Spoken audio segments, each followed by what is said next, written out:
গত বছর 25 সালের সেপ্টেম্বর মাসে এই 2 নম্বর ব্রিজের গোড়ায় আমাদের বিএনপির সংগ্রামী মহাসচিব যিনি ছিলেন বর্তমান নবনির্বাচিত মহামান্য রাষ্ট্রপতি মির্জা ফখরুল ইসলাম আলমগীর সাহেব ময়লা পরিষ্কার পরিচ্ছন্নতা কাজের শুভ উদ্বোধন করেছিলেন। আজকে প্রায় 11 মাস রানিং চলছে। আমরা তখন এক নাগারে টানা 60 দিন কাজ করেছিলাম। তারপরে জাতীয় নির্বাচনের কাজ করেছি। নির্বাচনের পরে আমরা এখানে রমজান মাসে 1 মাস আবার কাজ করেছিলাম। তারপর শহরের বিভিন্ন জায়গায় হাতির বনানী করাইল বস্তি সহ বিভিন্ন এলাকায় উত্তরাস্ত্র বিভিন্ন জায়গায় মেট্রো স্টুডিওতে কাজ করেছি। আবার আমরা আজকে প্রায় 25 দিন যাবৎ এই লেকটা দীর্ঘ 6 কিলো থেকে 7 কিলো তুরাগের পার থেকে 10-11 নম্বর সেক্টর হয়ে 12-15 হয়ে এটা আপনার দক্ষিণ মেট্রো ইউএসএস পর্যন্ত চলে গিয়েছে। এখানে যেটা আপনি প্রশ্ন করেছেন যে ওই সময়ে বিএনপির ভারপ্রাপ্ত চেয়ারম্যান জনাব তারেক রহমান সারা বাংলাদেশের র্যালি এবং জনসভা ছিল বিভিন্ন জেলা শহর উপজেলায়, সেটাকে স্থগিত করে এই কর্মসূচি ঘোষণা করেছিলেন। তো আজকে তিনি প্রধানমন্ত্রী বাংলাদেশে। আমরা এই দীর্ঘ লেকের কাজ নিজস্ব অর্থায়নে মহানগরের উদ্যোগে, আমি মহানগরের যুগ্ম আহ্বায়ক, এখানে উত্তরাস্ত্র বিভিন্ন থানার নেতৃবৃন্দরা শ্রমিক ভাইরা মিলে ধাপে ধাপে আমরা কাজটা করছি।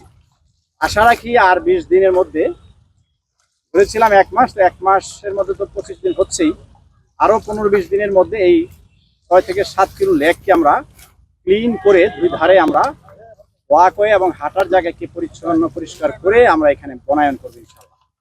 সেটাকে সরকার এবং দেশবাসীর কাছে একটা উপস্থাপন করব। হ্যাঁ, এখানে কথা আসে, আপনি যেটা বলেছেন সিটি কর্পোরেশন, এইখান থেকে আপনার এই 1/4 কিলো অথবা 1/2 কিলো পিছনে 12 নম্বর সেক্টর সিটি কর্পোরেশন 51, 52, 53, 54 অফিস রয়েছে। এখানে জনবল আছে, তারা সকালে বিভিন্ন জায়গায় যেটা হয় নিয়ম মাফিক ঝাড়ু দেওয়া, কিছু ময়লা তারা নিয়ে যায়। মাঝে মাঝে তারা কিছু কচুরিপানা দেখা গেল আপনার যেখানে ময়লা একদম নেই, কিছু নামমাত্র কিছু কচুরিপানা উঠিয়ে ওদের দায় শেষ। যাই হোক, এটা এই সংস্থাটায় বিগত সময়ে যে মেয়র ছিলেন এজাজ আহমেদ সাহেব সুন্দর বক্তব্য দেয়, আমি অনেক জায়গায় বলেছি। বাস্তবে সিটি কর্পোরেশনের জনবল এটাকে ব্যাপকভাবে নিয়োগ দেওয়া উচিত। বর্তমান যে মেয়র আছেন মির্জন সাহেব অত্যন্ত নির্যাতিত বিএনপির একজন নেতা ছিলেন, দল তাকে দায়িত্ব দিয়েছে, আমরা স্বাগত জানিয়েছি। উনি একটা নাম্বার দেখা যায় কয়েকদিন আগে বলেছেন যে এখানে ময়লা আপনারা নক করলে নিয়ে যাবেন। আপনারা আজকে সরজমিনে এই 2 নম্বর ব্রিজে যেখানে রাষ্ট্রপতি হয়েছেন এই ব্রিজে সিটি কর্পোরেশন অফিসের পিছনে আমার মনে হয় 50 টন ময়লা বা 100 টন ময়লা আছে এখানেই শুধু। অন্য জায়গায় আবার ওই নাম্বারে ফোন দেওয়ার কোনো প্রয়োজন নাই।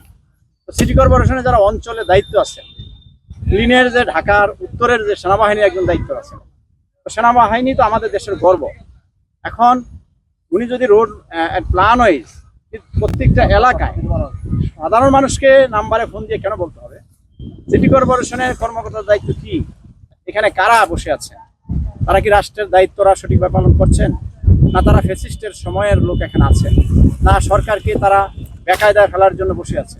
এগুলা দ্রুত দেখা উচিত। এবং বিরোধী দল এবং সরকারি দল সকলকে অনুরোধ করব, মাননীয় প্রধানমন্ত্রী, রাষ্ট্রের প্রধানমন্ত্রী হিসাবে অনুরোধ করেছেন, সপ্তাহে একদিন আপনারা কাজটা করেন।